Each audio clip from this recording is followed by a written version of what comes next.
You're nothing but lies. Smack runner with weak alibis.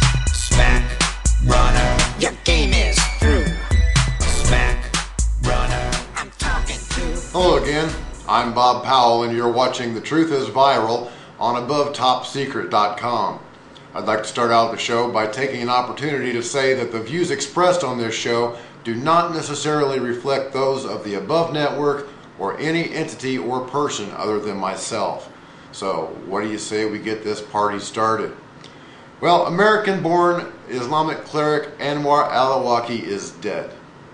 He was killed in a CIA drone strike ordered by President Obama just a few weeks ago, along with another American citizen, Samir Khan. Khan was the editor of the Al-Qaeda online magazine Inspire and was traveling with al-Awlaki in a pickup truck that had just left a compound in Yemen's northern tribal borderlands. President Barack Obama has called the killings a victory for the United States. The death of al-Awlaki marks another significant milestone in the broader effort to defeat al-Qaeda and its affiliates. Furthermore, this success is a tribute to our intelligence community and to the efforts of Yemen and its security forces who have worked closely with the United States over the course of several years. What the president failed to mention in that clip was that the CIA had had the compound under surveillance for 8 weeks prior to the assassination of al-Awlaki. That's right, for 2 months prior to having him killed, the government knew exactly where he was and what he was doing. Yet instead of sending in Navy SEALs, or better yet, recon Marines, hoorah, to extract the American citizen and bring him back to the United States for trial, the president ordered the CIA to send a Hellfire missile, actually 3 Hellfire missiles, right up his tailpipe. Well, we'll get back to al-Awlaki in just a minute. Right now, I'd like to turn my attention to Herman Cain and the remarks that he made at the Republican debate in Greenville, South Carolina, to me on the subject of Anwar al-Awlaki. Let's roll that video. The fact that Anwar al-Awlaki is an American citizen. Yes. And that he's never been charged, much less convicted of a crime. He should be. But, well, whether he should be or not is beside the point. He has not been charged and he has not been convicted in a court of law. He's an American citizen. I agree. He should be charged.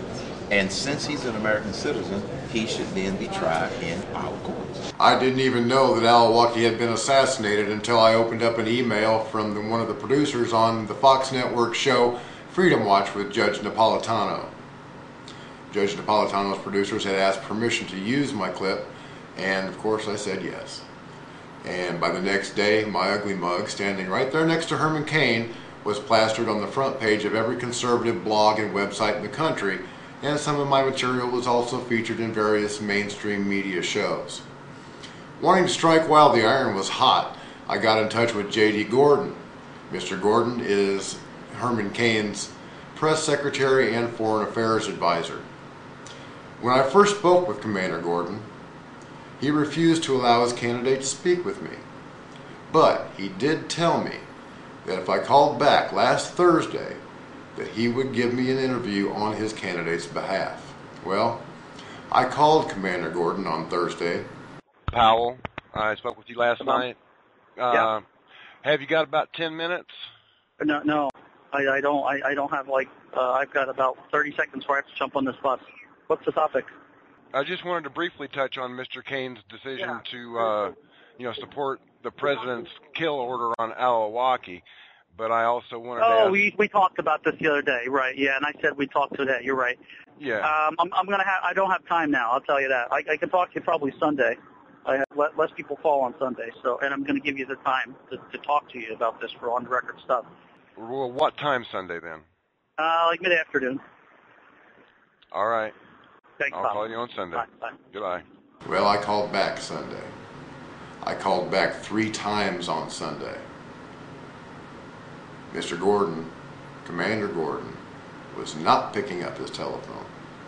He was ignoring my phone calls, would not return any of my phone calls. And here is the last request that I made of Commander Gordon for an interview on the subject of Anwar al-Awlaki. Hi, Mr. Gordon. This is Bob Powell again.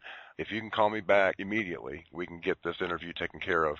and I'll get out of your hair. If not, you'll have to call me back at sometime after 9:30 tonight, or you can call me and leave me a message telling me exactly what time to call you tomorrow, and I'll be happy to accommodate you. You know, we really need to get a comment for this, otherwise I'm just going to have to, you know, finish up my project saying the Herman Cain campaign had no comment for this report after, you know, repeated tries at getting an interview.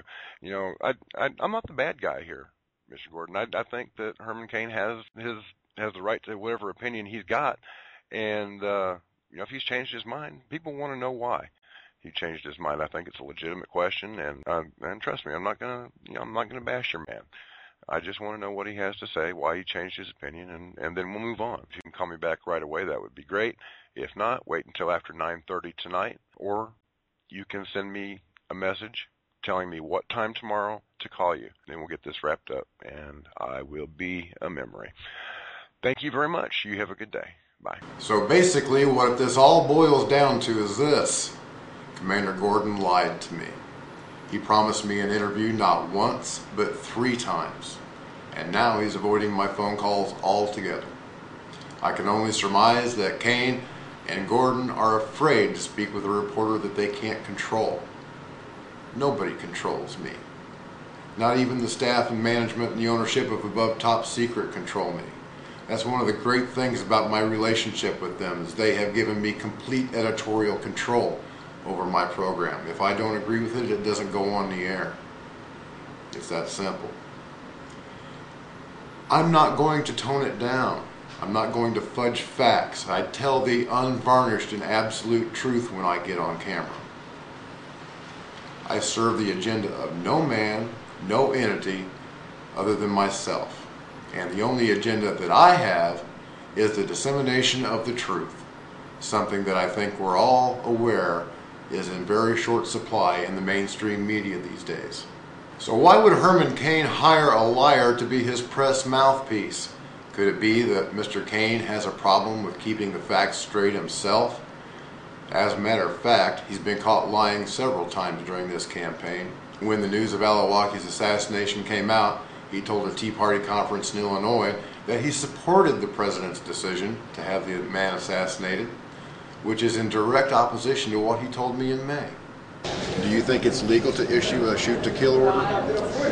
What do you mean? In his case? In his case, no, because he's an American citizen. If he's an American citizen, which is the big difference, then he should be charged and he should be arrested and brought to justice. In an interview with Chris Good at theatlantic.com, Cain said that he didn't ever recall having been asked the question, but he repeated his statement that killing Alwaki was illegal. Good asked, President Obama has said that he has the authority to assassinate American citizens if he's declared them an enemy combatant in the war on terror. Alwaki is one guy who is on the official government list where he can be taken out. Do you have any thoughts on that? Is it a good policy because it allows us to take out Americans who may have joined Al-Qaeda, or is it a bad policy? And Cain replied, well, first of all, this is the first that I've heard. You're saying it's okay to take out American citizens if he suspects they're terrorist related? Is that what you said? And Good replied, yes, that's what I said. I've got to be honest with you, Cain continued. I have not heard that. I have not heard that's something that he said. I don't believe that the President of the United States should order the assassination of citizens of the United States. That's why we have our court system, and that's why we have our laws. Even if the person is suspected of being affiliated with terrorism, if they are a citizen of this country, they still deserve the rights of this country, which includes due process. And then, after Alawaki had finally been killed, Cain flip-flopped when Guy Benson over at townhall.com reminded him of his comments to me. I know this because Mr. Benson told me himself, but unfortunately those comments were not recorded on tape. However, Cain did flip-flop on the record in an interview with the Weekly Standard when he said, I never said that President Obama should not have ordered the killing. I don't recall saying that. I think you've got some misinformation. Keep in mind that there are a lot of people out there trying to make me sound as if I'm indecisive. Make you sound as if you're indecisive? Mr. Cain, you're doing a pretty good job of that yourself. I realize that I'm not a household name, but I find it hard to believe that Cain didn't remember being asked the question of the legality of Al-Awlaki's assassination.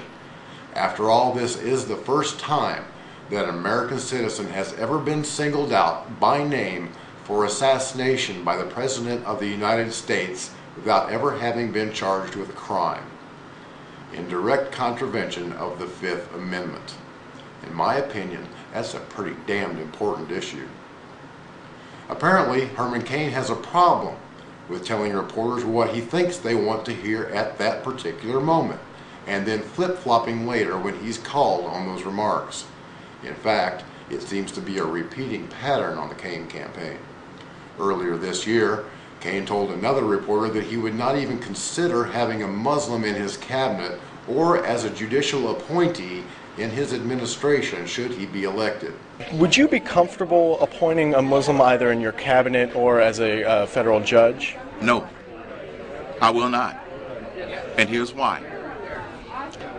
There is this creeping attempt, there's this attempt to gradually ease Sharia law and the Muslim faith into our government. It does not belong in our government.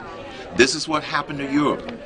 And little by little, to try and be politically correct, they made this little change. They made this little change. And now they've got a social problem that they don't know what to do with hardly. In a later interview with CBS News, Cain tried to explain what he really meant. Let's start with what I really said. Okay. With all due respect. Sure. The question was asked, would you be comfortable, and we have the transcript, would you be comfortable with the Muslim in your cabinet? And I said, no, I wouldn't be comfortable. I didn't say that I would not have one in there if they put the Constitution of the United States first. So now, you would be open to a Muslim so long as you were comfortable that they did not support Sharia law? Yes. I don't know about you, but I'm not convinced one bit. Last week, as reported by the New York Times, Cain stood before 2 rallies in Tennessee and told spectators that if elected, he would put up an electrical fence, along with real troops armed with real ammunition on our southern borders to keep out illegal aliens. We'll have a real fence, 20 feet high, with barbed wire, electrified, with a sign on the other side that says, "It can kill you," in Spanish and in English.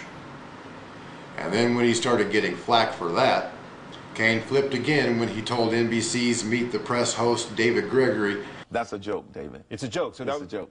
That's a joke. That's not a serious plan. That's not a serious plan. No, it's not. You got a big laugh at that, but that's joke. not what you do. That's a joke. I've also said America needs to get a sense of humor. That was a joke. Okay. Cain has repeated this statement to several reporters and said it several times in front of crowds on the campaign trail. And when he was a host on a radio talk show, it was part of his regular diatribe. He said it all the time. But now that those words are coming back to haunt him, it's a joke.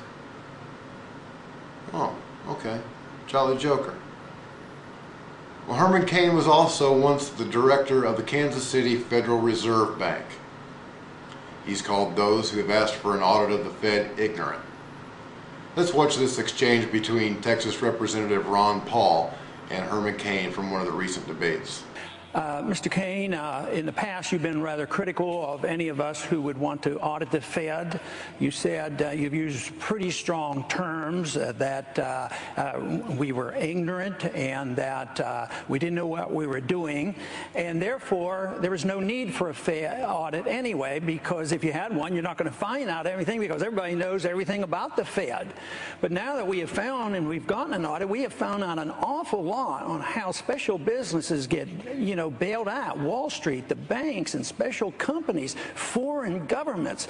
And you said that you advised those of us who were concerned, and you belittled. You say, call up the Federal Reserve and just ask them to get a PR person.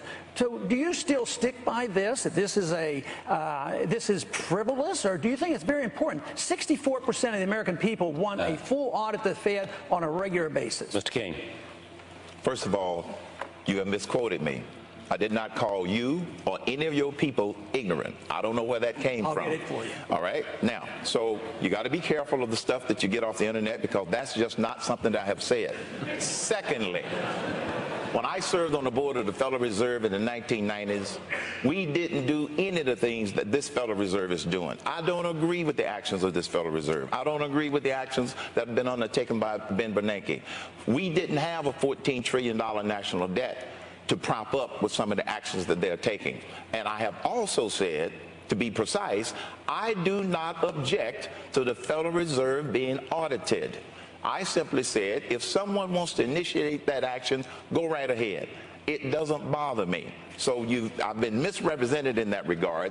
I don't have a problem with the Federal Reserve being audited. It's simply not my top priority. My top priority is 999. CNN moderator Anderson Cooper, in the recent debate on CNN, called out Mr. Cain on yet another flip-flop. Another very important issue that's going to face an American president one day. It appears that just hours before the debate on Wolf Blitzer's show, Cain had proposed negotiating with Al-Qaeda. Yet during the debate, he denied it. But you're saying I mean, in your words, you said that I could see myself authorizing that kind of a transfer. Isn't that negotiating with, in this case, Al-Qaeda? I don't recall him saying that it was Al-Qaeda related. Yeah, he did. He said, well, my policy would be we cannot negotiate with terrorists. So where exactly does Herman Cain stand? He seems to change his mind on a daily basis about the most important issues that a president might face during his term. Either that, or he's the most misunderstood and most misquoted candidate in the history of political campaigning. Over the last 11 years, haven't the American people put up with enough dishonesty in our government? And with everything that we know now about the Federal Reserve, how they take our money, our tax dollars, and bail out crooked banks and failed businesses, and even foreign countries, do we really want a Fed insider running this one? People are fed up. We want real change. Not the kind implemented by the failed Obama administration that has brought this country almost to the brink of destruction. We're tired of endless wars that are waged for no reason in places where we don't belong. Those weapons of mass destruction got to be somewhere. Nope, no weapons over there.